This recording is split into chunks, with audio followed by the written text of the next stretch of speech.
tomatoes நல்லா boil ஆயிடுச்சு.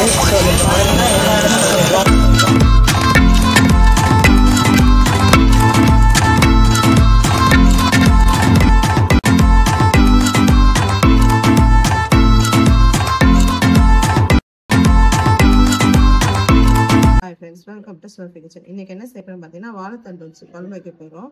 First வாழைத்தண்டு இப்படி தான் இருக்கும். இதுக்கு மேலே உள்ளதெல்லாம் ஃபர்ஸ்ட் நம்ம தோல் எடுத்துடும். இதெல்லாம் எல்லாத்தையும் எடுத்துடணும். வாழைத்தண்டு நல்லா மேலே தேவையில்லாத எல்லாத்தையுமே வந்து கட் பண்ணி எடுத்தாச்சு. இப்போ வந்து இதை வந்து எப்படின்னா நார் நம்ம எப்படி எடுக்கணும்னு பார்த்தீங்கன்னா இது வந்து சர்க்கலாக கட் பண்ணிங்கன்னா நார் ஈஸியாக இருக்கும். இங்கே பாருங்க இதெல்லாம் சர்க்கலாக கட் பண்ணும்போது நார் இருக்குது. ஸோ இந்த மாதிரி எடுத்தீங்கன்னா எவ்வளோ நார் வந்துருக்கு பார்த்தீங்களா?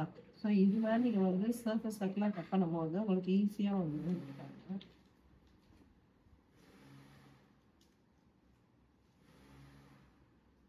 இது மாதிரி சர்க்கலாக கட் பண்ணிவிட்டு ஒரு பாத்திரத்தில் தண்ணி எடுத்துக்கோங்க.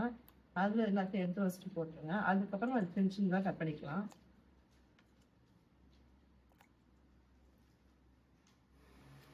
ஃபஸ்ட்டு எல்லாத்தையுமே இருக்கிற எல்லாத்தையுமே நம்ம சர்க்கலாக கட் பண்ணிக்கலாம். இதாங்க இப்படி வந்து பாருங்க சர்க்கலாக கட் பண்ணும்போது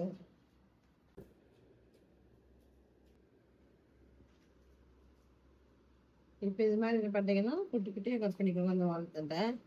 இப்போ பாருங்க நாரே இல்லை. ஸோ இது மாதிரி நார் எடுத்தீங்கன்னா ஈஸியாக வந்துடும். இது மாதிரி குட்டியாக கட் பண்ணிட்டு இதையும் என்ன பண்ணுறீங்கன்னா தண்ணி வச்சுக்கலாம். தண்ணி போட்டுருங்க. இப்போ பாருங்க எல்லாமே வந்து கொஞ்சம் கட் பண்ணி வச்சு இது 2 வாட்டி தண்ணி வச்சு அலசிங்கன்னா இப்போ லைட்டாக இருக்காது அந்த நாரும் வந்துடும். அவ்வளோதான். இப்போ நான் சமைச்சேன். இதை தோரம் பருப்பு நான் ஒரு 100 பருப்பு எடுத்திருக்கேன். இதில் தண்ணி ஊற்றி வச்சுருக்கேன். இது கூடயே வந்து ஒரு பச்சை மிளகாய் பெரிய பச்சை மிளகாய் இருக்கிறதுனால நான் 1 சேர்த்துருக்கேன். உங்களுக்கு காரத்துக்கு இன்னும் அதிகமாக வேணும்னா நீங்கள் இன்னும் கொஞ்சம் கூட சேர்த்துக்கலாம். இது கூடயே வந்து ஒரு 10 பல் பூண்டு எடுத்து போடுறேன். அப்புறமே ஒரு சின்ன வெங்காயமாக ஒரு வெங்காயம், மீடியம் சைஸில் ஒரு தக்காளி, இது எல்லாமே மொத்தமாக அதுக்கு போட்டுக்கோங்க. இது கூட மஞ்சத்தூள்,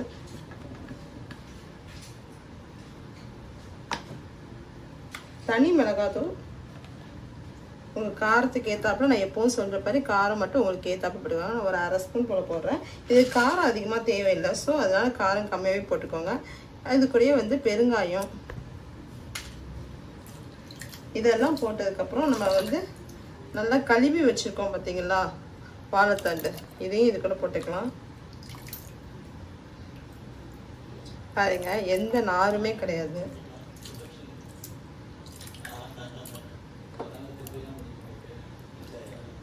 ஸோ அவ்வளோதான். இது கூடயே வந்து உப்பு போட்டுட்டு ஸ்டவ் இது நம்ம மூடி வச்சு ஒரு 3லேருந்து 4 விசில் வச்சுட்டு ஆஃப் பண்ணிடலாம். அவ்வளோதான். இப்போ பார்த்தீங்கன்னா ஒரு ஜாரில் தேங்காய் எடுத்து போட்டுருக்கேன். ஒரு ரெண்டு பத்தை போல் எடுத்து போட்டிருப்பேன். சின்னதாக வெட்டி இது கூட என்ன பண்ணிட்டீங்கன்னா கொஞ்சமாக சீரகமும் தண்ணியும் ஊற்றி நல்லா மையாக அரைச்சி வச்சுக்கோங்க. விசில் வந்தோடனே விசில் வந்து ஆஃப் ஆனோடனே நம்ம என்ன பண்ணுறோன்னா சூடு ஆனதுக்கப்புறம் இதை எடுத்து அதில் ஊற்றிடலாம். ஊற்றி கொதிக்க வச்சா ரெடி ஆகிடும். பாருங்கள் நம்ம வேக வச்சது நல்லா வெந்துடுச்சு. பருப்பு, காய், தக்காளி, பூண்டு எல்லாமே நல்லா வெந்துடுச்சு. லைட்டாக கரண்டியை வச்சு இந்த மாதிரி கரைஞ்சி விட்டுக்கோங்க. நல்லா குக்கர் விசில் அடங்கினதுக்கப்புறம் தான் வந்து நீங்கள் உப்பு போடணும். அதுக்கு முன்னாடி உப்பு பண்ணக்கூடாது. அதுதான். இதுக்கு நம்ம அரைச்சி வச்சுருக்க தேங்காய், சீரகம் போட்டு அரைச்சி வச்சுருக்க அதையும் சேர்த்துடலாம். ஸோ இது வந்து நல்லா ஒரு கொதிக்கிட்டு இப்போ ஸ்டவ்வை ஆன் பண்ணி விட்டுக்கலாம். கொதிச்சோடனே இந்த சீரகம் எல்லாமே நல்லா மிக்ஸ் ஆகட்டும், தேங்காய் எல்லாமே இந்த குழம்போட. ஸோ அது வரைக்குமே இது கொதிக்கட்டும். கொதிச்சதுக்கப்புறம் தாளிச்சு ஊற்றிடலாம். இப்போ பாருங்கள் நல்லா குழம்பு கொதிச்சிச்சு. இப்போ வந்து என்ன பண்ணலாம்னா நம்ம ஸ்டவ்வை ஆஃப் பண்ணிடலாம். ஆஃப் பண்ணிட்டு இப்போ தாளிச்சு ஊற்றிடலாம். இப்போ பாருங்கள் நல்லா குழம்பு கொதிச்சிச்சு. இப்போ வந்து என்ன பண்ணலாம்னா நம்ம ஸ்டவ்வை ஆஃப் பண்ணிடலாம். இப்போ பார்த்தீங்கன்னா கடுகு, கருவேப்பிலை, காஞ்ச மிளகாய் இதை போட்டு தாளிச்சு வச்சுருந்தோம்னா இப்போ இது இந்த குழம்புக்குள்ள ஊற்றிடலாம். அவ்வளோதான். சூப்பரான வாழைத்தண்டு குழம்பு ரெடி ஆகிடுச்சு. இப்போ ஸ்டவ் ஆஃப் பண்ணிவிட்டு இதுக்கு மேலே நம்ம என்ன பண்ணோம்னா கொஞ்சமாக கொத்தமல்லி போட்டுக்கலாம்.